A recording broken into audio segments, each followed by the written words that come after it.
African-American woman, can you describe your own experience with racism in America? Yes, definitely. I was very fortunate as a young child because I went to private schools in the early 60s. They were integrated, not in a large way, but I was part of a group of African American students, maybe a small number. But because they were private schools, the environment was very controlled. So that was from grammar school all the way through college. I graduated from Iona College in New Rochelle.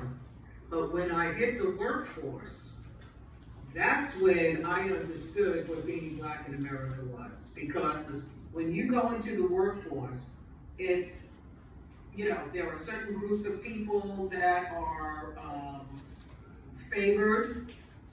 There are a certain group of people that come in and are just kind of placed in pigeonholed or in a box.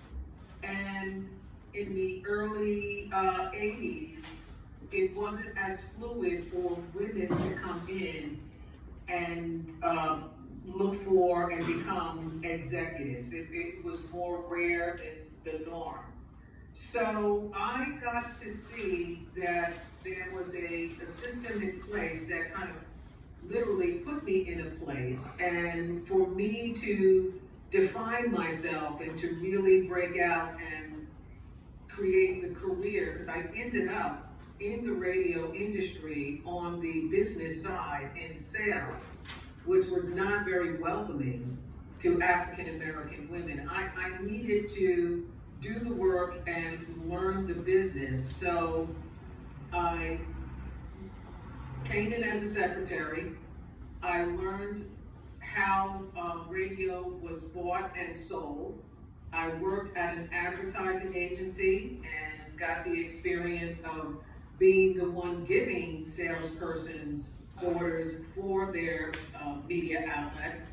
And then I moved from New York to Ohio because it was really hard to break in that industry coming from a different position, and I got experience as a salesperson, and I moved back. So, many people don't have to take those dramatic steps of moving out to come back, but what you do have to do is really learn your crafts so that you can stand up and answer to any person or business and let them know you know what you're talking about.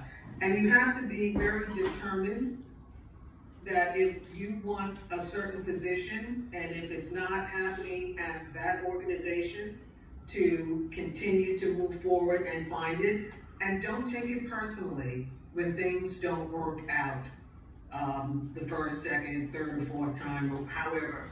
Just stay determined.